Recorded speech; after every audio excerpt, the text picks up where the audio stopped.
अस्सलाम वालेकुम स्टूडेंट्स, क्या हाल है जी? कैसे हैं आप सब? उम्मीद करता हूँ आप सब खैरियत से होंगे। स्टूडेंट्स, मैं हूँ मोहम्मद इब्राहिम आपके चैनल डायमेंशनल फिज़िक्स से। और प्यारे स्टूडेंट्स, आज हम डिस्कस करेंगे क्लास 11 फिज़िक्स चैप्टर नंबर 7 जी। हम डिस्कस कर रहे हैं ऑसिलेशन।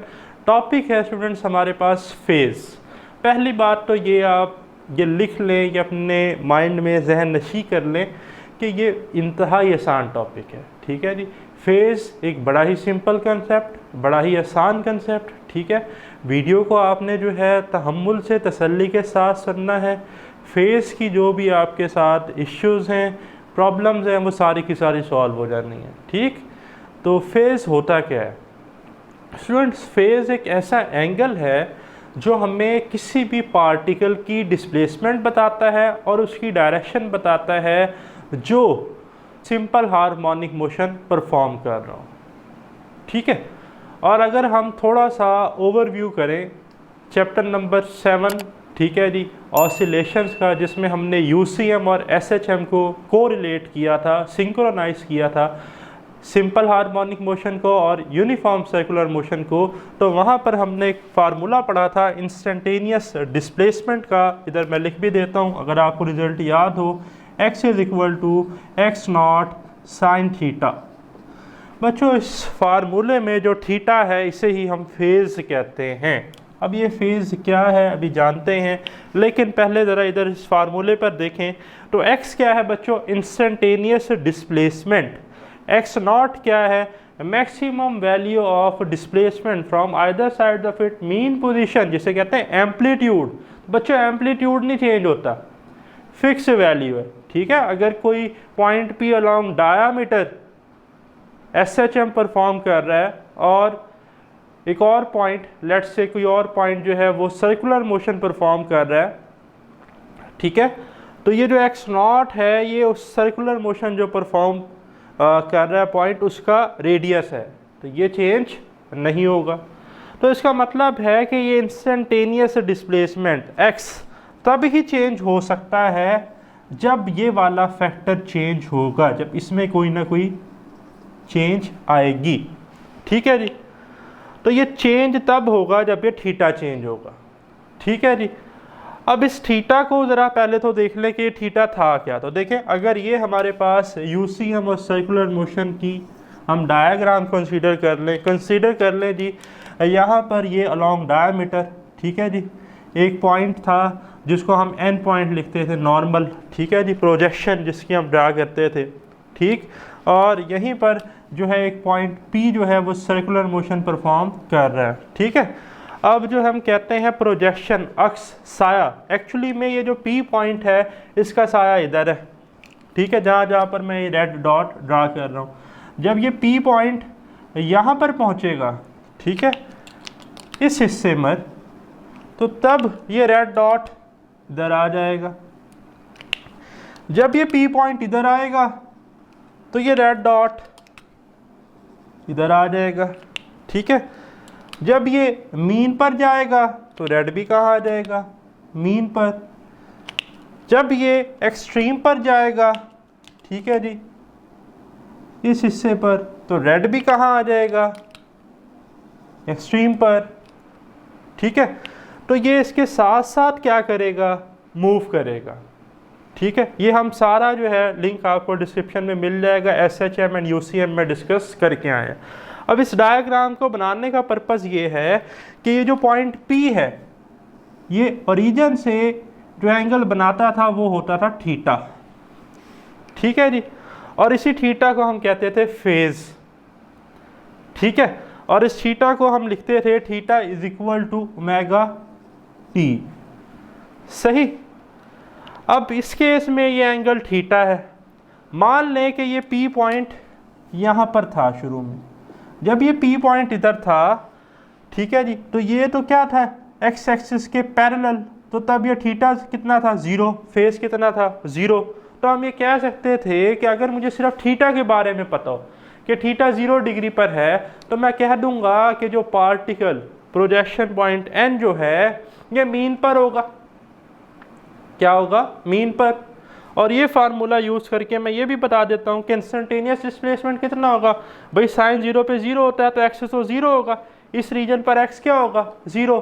फिर मैं कहूँ कि ये पी पॉइंट मूव करता करता यहाँ पर आ गया, ठीक है जी। तो अब ये एक्स एक्सिस से कितना एंगल बनाएगा थीटा, जो कि कितना होगा 90 डिग्री।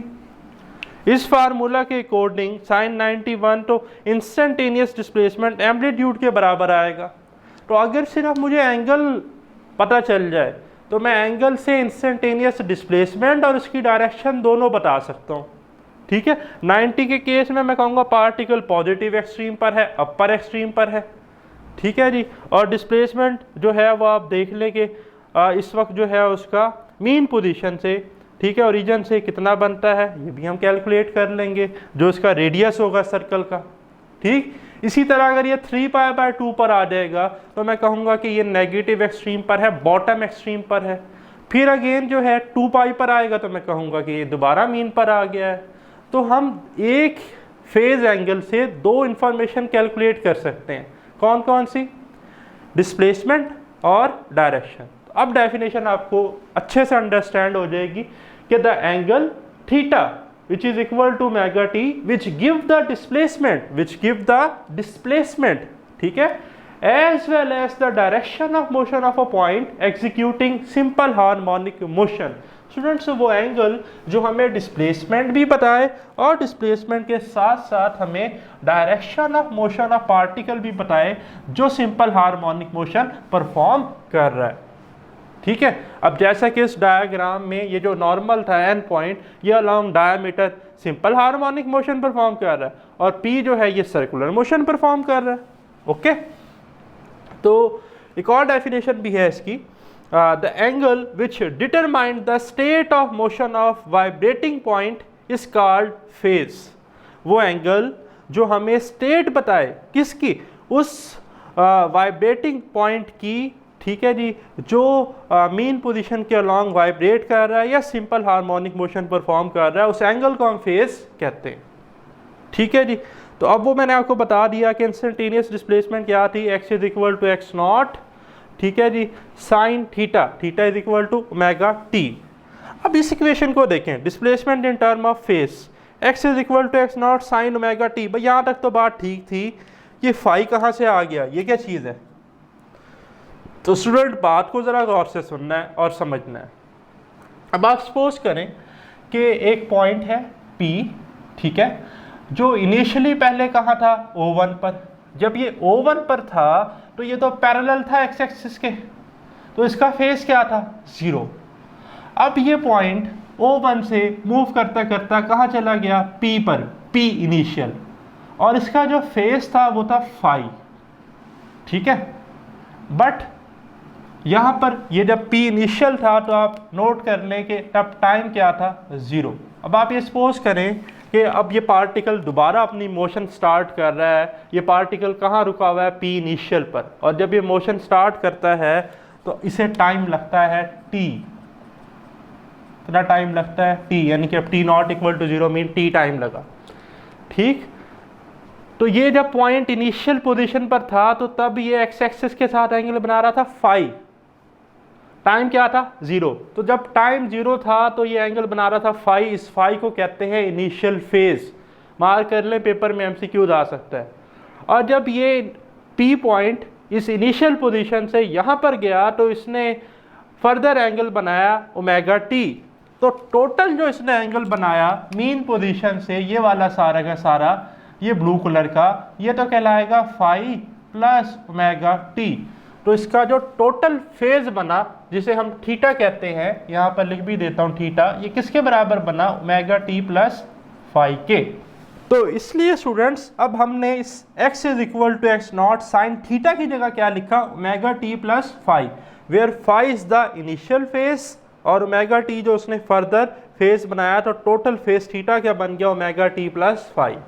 तो phase angle is given as theta is equal to omega T plus phi इस डायग्राम के अकॉर्डिंग। जब पार्टिकल ने अपनी जो है वो जो उसने पोजीशन चेंज की, पहले इनिशियली जब टाइम 0 था तो फाई थी, फर्दर चेंज हुआ ओमेगा टी, तो अब जो डिस्प्लेसमेंट है वो theta omega T plus phi है।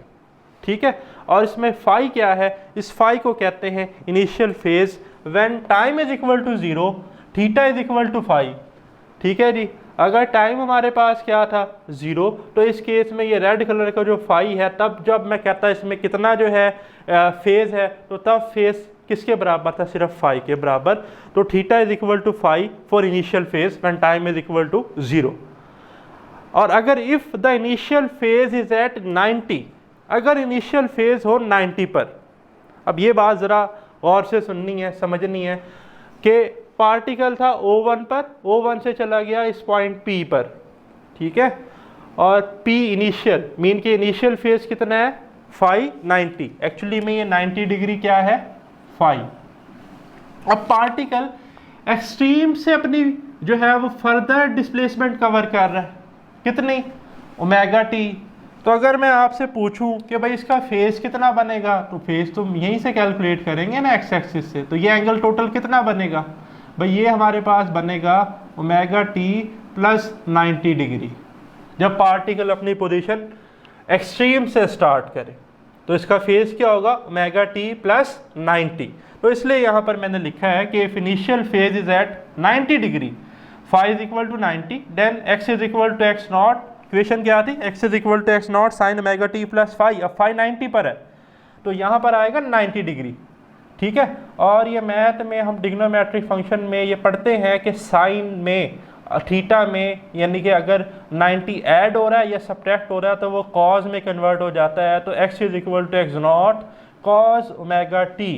तो याद रखना है अगर पार्टिकल अपनी पोजीशन मीन से शुरू करता है, यानी कि फेज जो है वो कहाँ से शुरू करता है अपना मीन पोजीशन से, तो इंस्टेंटेनियस डिस्प्लेसमेंट है x is equal to x not sine omega t. X is equal to इधर मैंने लिखे भी हैं कि x is equal to x not sine omega t for mean. अगर पार्टिकल अपनी पोजीशन कहाँ से स्टार्ट करे मीन से, तो फेज क्या होगा हमारे पास, कैसे कैलकुलेट करेंगे instantaneous displacement, x is equal to x not sine omega t. और अगर यही पार्टिकल अपनी पोजीशन एक्सट्रीम से स्टार्ट करे, ठीक है जी, तो तब हमारे पास फेज जो है वो जब हम इंस्टेंटेनियस डिस्प्लेसमेंट कैलकुलेट करेंगे तो रिलेशन होगा x is equal to x naught cos omega t. तो ये फ़र्क याद रखना है, पार्टिकल मीन से शुरू होगा तो sign omega T, particle extreme से शुरू होगा तो कॉज ओमेगा टी। तो ये था जी सारा फेज के बारे में, ठीक है जी। जल्द इंशाल्लाह नेक्स्ट वीडियो लेक्चर में मुलाकात होगी। अगर स्टिल आपका कोई क्वेश्चन है तो कमेंट्स में ज़रूर डिस्कस कीजिएगा। मुझे दें इजाज़त, अल्लाह हाफ़िज़।